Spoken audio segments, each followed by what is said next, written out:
Hi everyone, how's it all going? Nick the Gardener. Just thought I'd give you a quick look around the plot. We're almost coming up to the middle of December. It's warmed up again here in the UK. It's just pure drizzle and murk everywhere. But I thought I'd just come up the plot, see what's going on, see if the onions are coming up, see if the garlic's coming up, and what have you. So I'll just spin you around and show you what's going on, but you can probably see how grey it is behind me. So yeah, real dismal day here. But managed to get a bit of work done this morning, but one of my jobs was cancelled because I'd end up doing more mess than tidying up really. So I put the cloches over the garlic. Took Elaine's advice from Allotment Joy, so thank you Elaine. I should have done it anyway. I did say that I was lazy. Other people saying you're not lazy because they haven't even gone out. But what I meant to say was when I'm lazy is you know, I work all week doing other people's gardens, and then when I do my own I just sort of kind of run out of energy or run out of willpower to get it all done. But yeah, so 6 of the garlic have come up, no sign of the hardneck yet, so fingers crossed. The birds have been having a field day, and you can see all that mycelium there, so fingers crossed that might be the wine cap what Scott gave me a little while back, but I really hope that it is because it hasn't come up yet. But it could be just because of all the wood chips and leaf litter that's on the plot. I'm trying to emulate a forest floor, or emulate nature as much as possible really, just try and keep the ground covered with wood chips and leaves. You can ignore the couch grass. But yeah, it's not looking too bad. Single seed potato containers, I've still got the leaves in. I did actually top the garlic up over here with leaves, but they completely blew away in that storm what we had. But yeah, so I did net. I netted this one the other day, and I've just come back and netted this one. But the hardneck hasn't come up in there, so I'm a little bit gutted about that. The green manures in this bed, they're doing okay actually.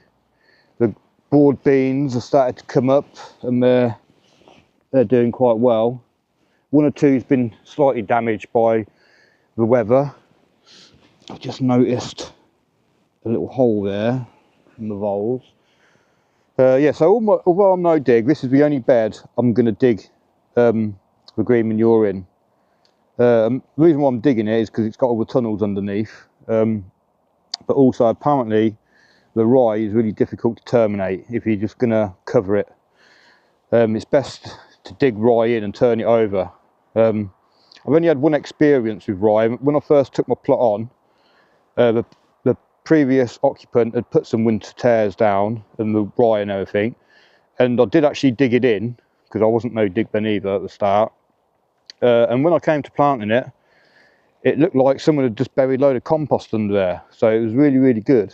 So I do really rate winter tares really and cover crops. So the onions through here, there is, I can see 1 or 2 coming up, so hopefully you can see that little green one there in the middle of the screen. But since the last time I came, there's a few more. It's just there, look. So I'm happy about them. In fact, I did see quite a big one over here. I presume it might, oh, I don't know actually, that might not be an onion, that might be a bit of comfrey what's in there. But I'm happy that the onions are all coming up. Well, I say all coming up, they're starting to come up.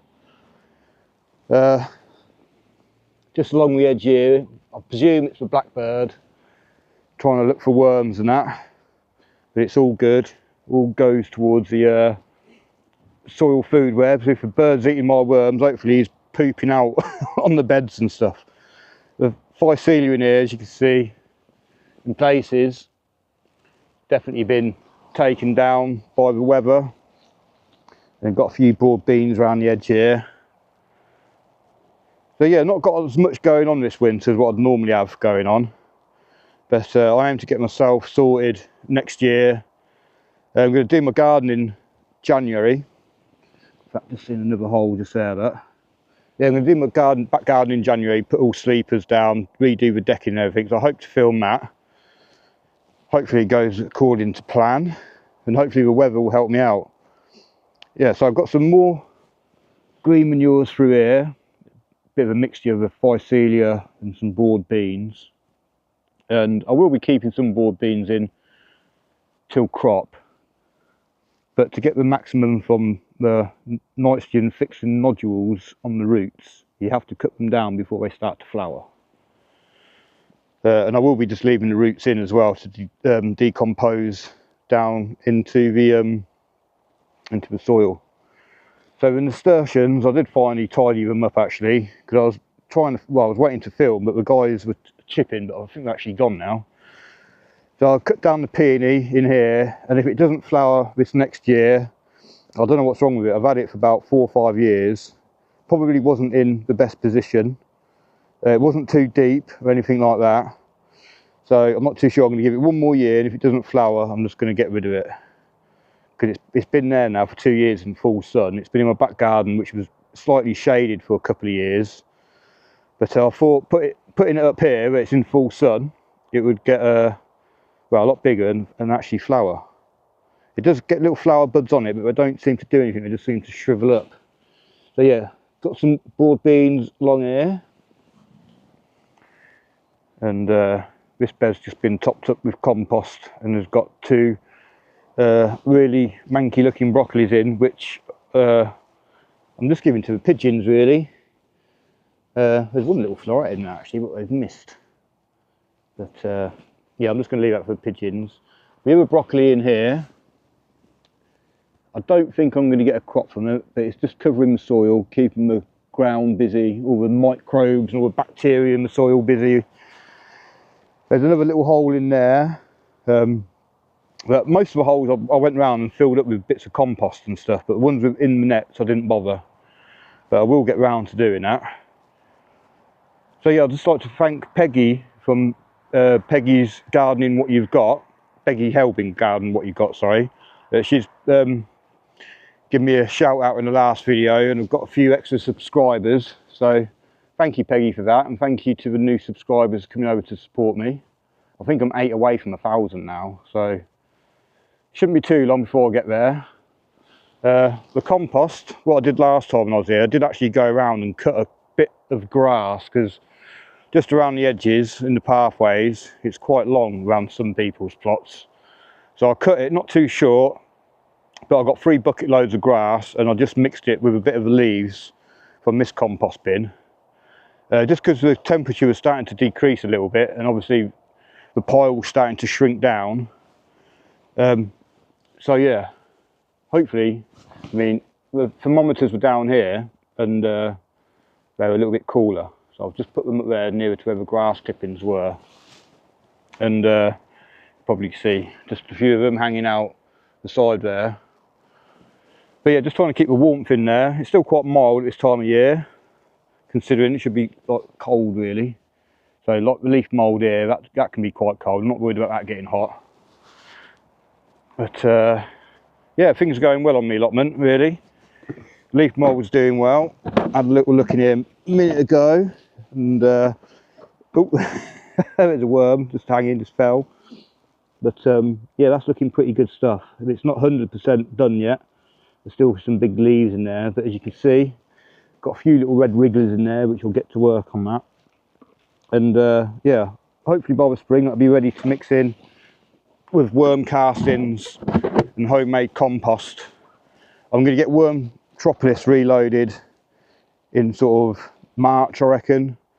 Any sort of leaves from here and any compost which started to decompose, I'll pop it all in there, and I'll get a load of extra worms in there as well.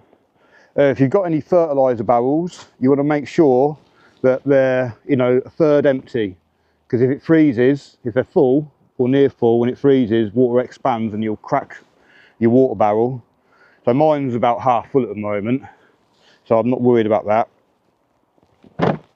Compost in here, better watch out for that big centipede there, because they're worm eaters. But like I say, soil food web and all that. I've got some worms on the lid here. So worms are getting stuck into this. It's not 100% finished, but by the time spring comes, hopefully it should have matured enough to be able to use. The strawberries all still looking a mess over here, but I'm going to wait until springtime and give them a real good tidy up. All the leaves, all the dead leaves on there, I know it looks a mess, but they'll all be insulating all the little strawberry plants for next year. But I'm taking all these out, sorting through them, only popping about half as much back in. A little worm there. Just so that they're not too overcrowded. I'm going to try and take care of the runners. So I think there's some worms in there and that, yeah, that's all good. Just leave them in there for over winter. They can go down if it gets too cold. But that's pretty much pure worm castings in there. So that's going to be maybe spread out on the strawberry bed before I put the compost down, just to give it a bit of extra nourishment, bacteria and that. But yeah, it's all looking pretty good. Have a quick look around here. The raspberries, sorry. They've all pretty much lost their leaves now. I'll chop them down back in sort of January, February. A little beauty berry here. These little berries, I don't know if I can pick them up on the screen. But there's not very many on them, but there's a few. Hopefully it'll get better for next year. But one of my customers has got a real nice beauty berry. Yeah, so what I've been doing actually as well, I've been taking out some of this couch grass, what I was encroaching on around my plot, around by the perennials. So a little bit through here with the asparagus, which has been mulched up, and hopefully should start getting a decent crop from it next year. The flower bed, I've just tidied up the dead canes from the hollyhocks. I still need to cut down the Michaelmas daisies, but yeah, there's lots of grass coming in here and that's a bit of a mess. But I'll probably take most of this out and redo it, or maybe have it as a, I don't know, another vegetable bed, or maybe increase the asparagus, because I'd rather have more asparagus really than flowers down here. I'd rather have some more flowers up by the plot really, around all the peas and stuff like that I'm going to grow next year. So fruit bushes, I will need to buy a new net for this, or hopefully actually I've got some scaffold netting left in the shed, and I could probably make a new frame out of that for this. But I need to get in here. You can see this creeping buttercup, which is Ranunculus repens, and you can see it creeps by the rhizomes underneath the soil, and I'll have to get that out before it creeps in and gets everywhere with the couch grass. So yeah, I've got to tidy up all this mess as well, and my shed's been here now for about 2 years and I haven't actually done anything with it. I'll show you inside if I can get in it. The door's falling to bits, half the back's missing, hasn't got a floor. But I've just stored a bit of wood in here really, just to keep it dry. The roof's actually dry, it's actually got a decent roof on it. But yeah, it needs completely taking apart and redoing really. And there's not much room up here at the allotment. So it's well, that's my excuse. If I had a bit of space, which what I might have to do actually, is take it down and carry it over to where the I think my camera's getting misted up again. Take it over to where the orchard is, lay it down over there, redo it and carry it back over. But it's going to be a two-man job, and all the old boys down there, I don't know if they're up to it to give me a hand. I'll ask them, hopefully they'll be able to sort me out. But yeah, as soon as my camera's glazing up again, I think I'm going to stick it back in a bag of rice.